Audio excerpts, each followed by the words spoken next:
Prusa abandoned the XL. The XL is irrelevant in 2026, and the Snapmaker U1 made it pointless, and it's too expensive. Recently, the XL got pulled right back into the spotlight by doing something no other desktop printer is doing, and that's liquid silicone printing. So in this video, I'm interviewing the CEO of Filament 2 Liquids, the company helping make that possible. So come along for the ride, because this one might get a little controversial. Honestly, over the last few months, I've seen enough videos, posts, and comments to understand why people believe it, and I think they're wrong. Because while everyone was busy declaring the Prusa XL dead, Prusa was doing what Prusa has always done best. They were quietly improving and innovating on a machine that already exists instead of forcing customers to buy an entirely new one.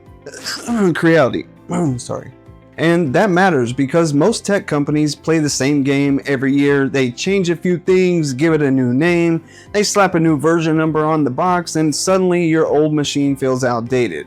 Prusa doesn't really work like that. They build a platform, they keep improving it and innovating, and let the people who already bought in benefit from those improvements. So yes, you usually pay more upfront for a Prusa machine, but the trade-off is that your printer doesn't get treated like disposable tech 6 months later. And that brings us back to the XL, because I don't think that the Prusa XL is obsolete. In fact, I don't even think it's struggling. I think it might be the greatest printer of its time. And before everyone starts yelling in the comments, I know how controversial that sounds, especially now that machines like the U1 and Creator 5 are making tool changing cheaper than ever. But that's exactly why we're talking about this. Now, I think the biggest reason that people started saying that Prusa abandoned the XL isn't because Prusa actually abandoned it. I think that the buzz just faded a little bit. And the buzz faded for one very obvious reason, and that's price. In my opinion, the XL priced itself out of the average hobby market, and I don't mean that as an insult. Most weekend warriors aren't spending $4,000 to print Slinky Dragons for their kids. And shout out to the Slinky Dragon people, by the way. I respect it, but just not my thing. But let's be honest, if your main use case is toys, dragons, articulated animals, and stuff like that, the Prusa XL was probably never built for you. And honestly, that's okay. That doesn't mean it failed, it just means you weren't the target customer. But again, the XL isn't trying to be the printer every hobbyist throws on a desk next to their computer. It's aimed more at prosumers, small businesses, product designers, engineers, and people who need functional parts to come out right the first time and every time. And that buyer isn't asking, can I print a cute dragon in 4 colors? They're asking, can this machine run expensive materials without wasting half the spool, and can it print flexible and rigid materials together, and can it handle large prints? That's where the XL starts making sense. And that's also where cheaper machines stop being direct competitors. Now, the U1 absolutely changed the conversation. A more affordable 4-tool head machine is a big deal, and I understand why people got excited. I have one, and I think it's a really interesting machine for the price. But I also don't think the U1 killed the XL by any means. I think the U1 proved that tool changing matters, and that's a very different thing. The U1 is trying to make tool changing accessible to more people, while the XL is trying to be a serious expandable platform, and those aren't the same thing. The U1 is exciting because it brings tool changing down to a price where a lot more people can try it, and the XL is exciting because it was built with a bigger frame, 5 tool heads, stronger material capabilities, all while still getting that Prusa support and the ability to keep gaining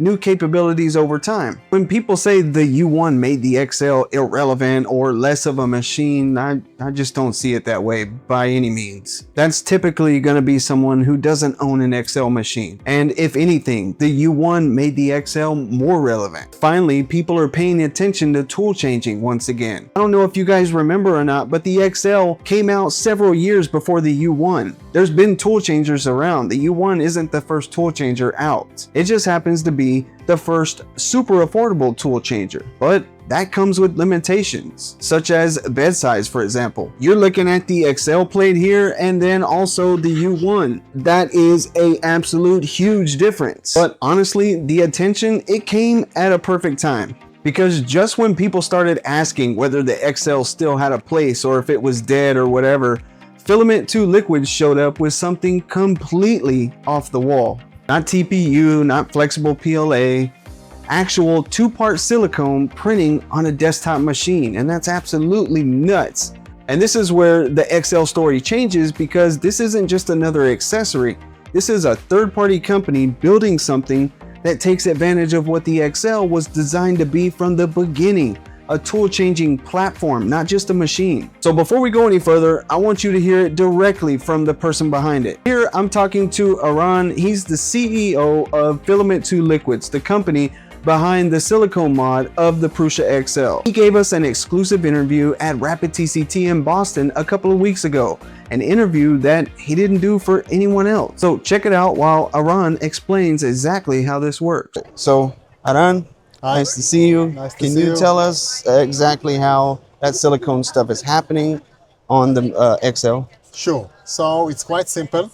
Everybody knows what filament 3D printing is, right? It's just a filament that you fuse, and then you get these layers that sticks to each other, and that's it.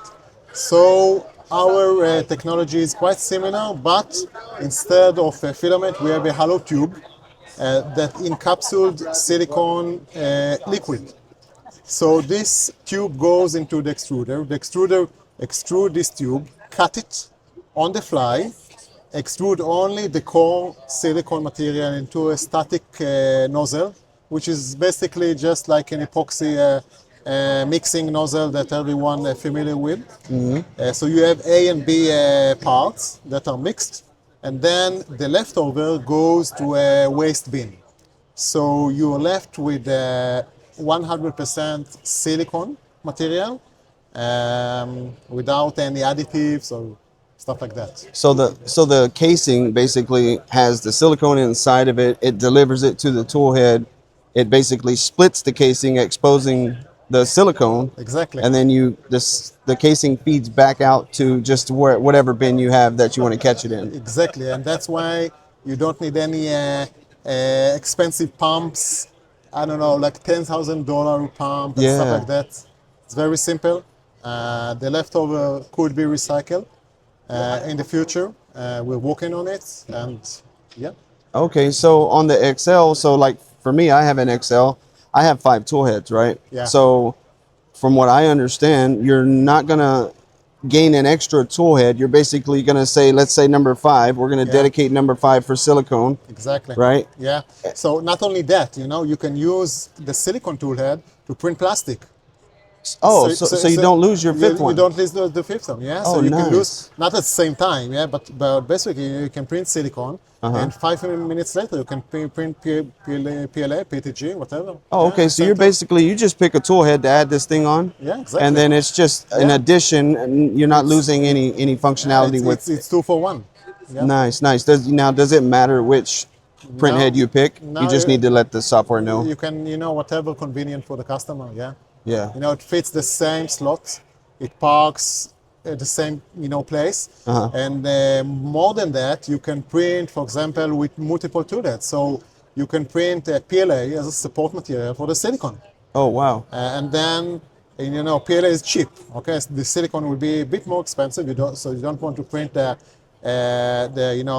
support structure from the silicone. So Right. you print like cheap PLA, and then silicone, and doesn't bond. And at the end of the print, you just take out the silicone part. Okay. And so like on my machine, I have a enclosure on it, right? Yeah. A lot of people don't have an enclosure on the XL. Is that going to be a big deal No, for the it silicone? fits both open and enclosure one.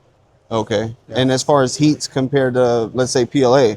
Actually, it's better, because once you have the enclosure, the curing time is faster for silicone. So instead of 10 minutes, you'll take the part in, 7 minutes, yeah? Oh, okay. So you don't have to have an enclosure, but you might have a little added faster curing time with the enclosure and the heat? Yeah. Okay. Yeah. And so what about bed temps? Let's say you're going to do a PLA print with some, you're going to do the supports with PLA. Obviously, that bed temp needs to support the PLA. Is that going to interfere with the... Not at all. As everybody knows, silicone can withstand very high temperature. Right. 250 degrees, Celsius, continuous.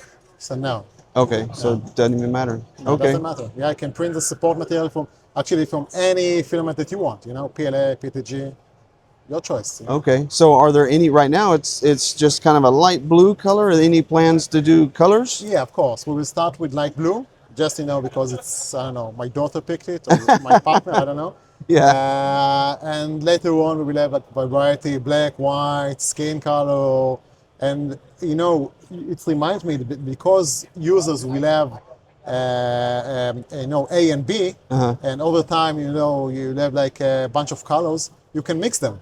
So if you want gray, you can mix white and black. Oh, okay. And B. Are we So going to can- be able to put like, let's say we wanted 5 silicone tool heads. Will Yeah. we be able to do that? Yeah. Oh, okay. I mean, when this is released, that's an option? Yeah. As long as you buy 5, you're Yeah. good? Yeah. Oh, wow. Yeah. Okay. So you can mix like one color of silicone with another one, and maybe even more than that. You can mix like the first one will be 20 shore. The second material that we will offer will be 00. So you'll be able to mix different geometry. The Oh, same nice. print, like 20 shore, 0. Nice, nice. Yeah. Now, as far as the exterior finish on these things, is there anything you can do, like, you know how on the PLA prints you can do fuzzy scan, you can get different outer surface finishes. Yeah, the Is same. this going to be the same? It's exactly the same as FDM. It's actually the resolution. People came, and people who don't know what we're showing you said, "Wow, those prints looks amazing. What material is it?" It's silicone. Silicone looks way better than any other plastic. You can see it. So anything that you can print with FDM, you can print with silicone. Yeah. And it will look better. Right. Yeah. That's awesome. Well, we look forward to it. Yeah. I appreciate your time. Yeah, thank you very and much. Can't wait for it.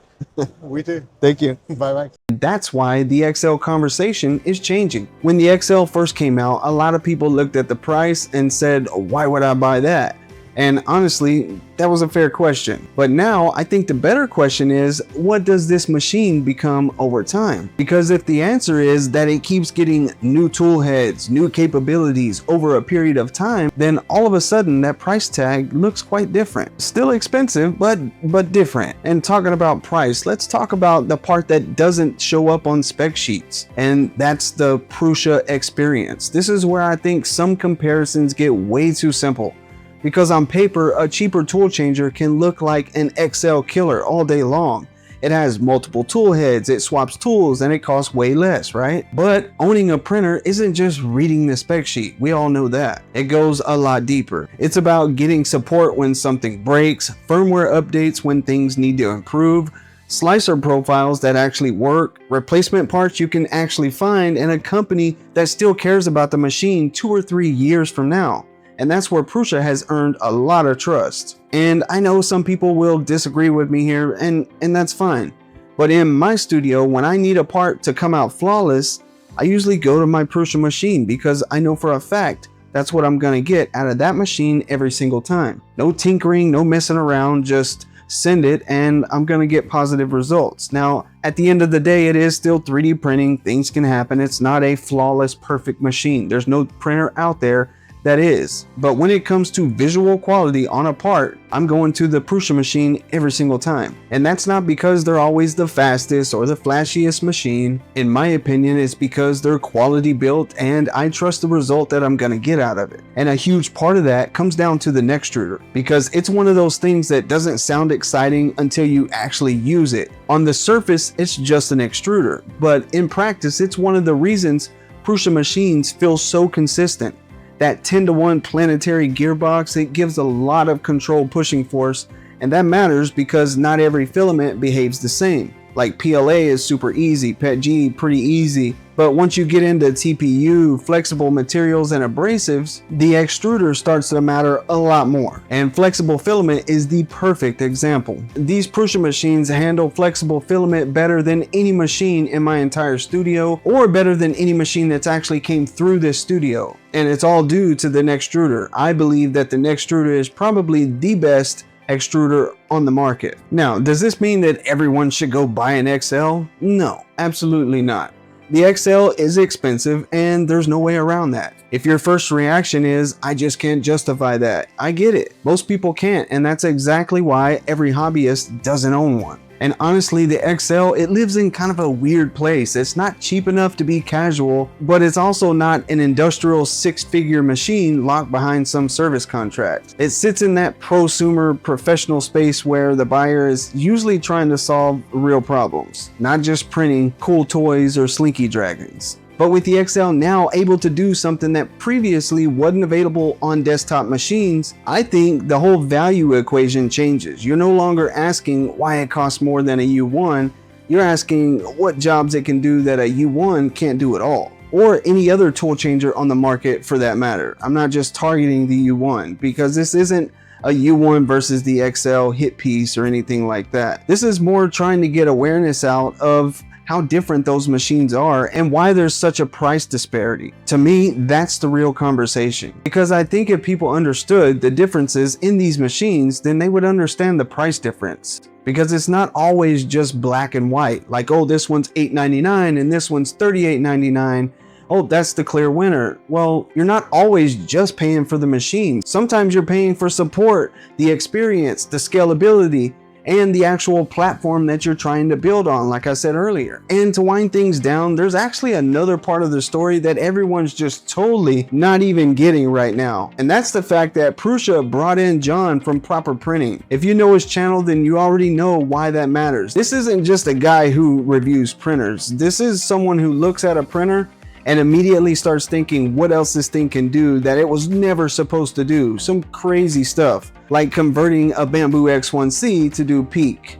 Yeah, he's doing stuff like that. He's got a different kind of brain, one that I wish mine functioned like, honestly. But years ago, he was already experimenting with resin and FDM style concepts in his own studio, literally strapping these crazy setups to print heads and seeing what happened. And that kind of thinking is messy, weird, and experimental. And honestly, that's where a lot of the best ideas come from. Because when Prusa brings a guy from a whole other country over to Prague, then you should probably take notice, because that means they're probably going to start working on some really cool stuff, especially with John. That guy's, he's nuts, man. So yeah, in my opinion, the Prusa XL was never abandoned, nor do I think it will be. I mean, look at right now, even some of their older bed slinger versions like the MK4, you can actually buy upgrade kits, just like the Core 1. They actually came out with an upgrade kit. Instead of making you buy the Core 1 Plus, you can just upgrade your Core 1. So they're not doing to us what these Chinese phone companies and everything are doing, or some of the other printer companies. I mean, how many Ender versions are out there? At some point, they have to stop coming out with versions and start innovating. Big props to Snapmaker for the U1. That was innovative. They came up with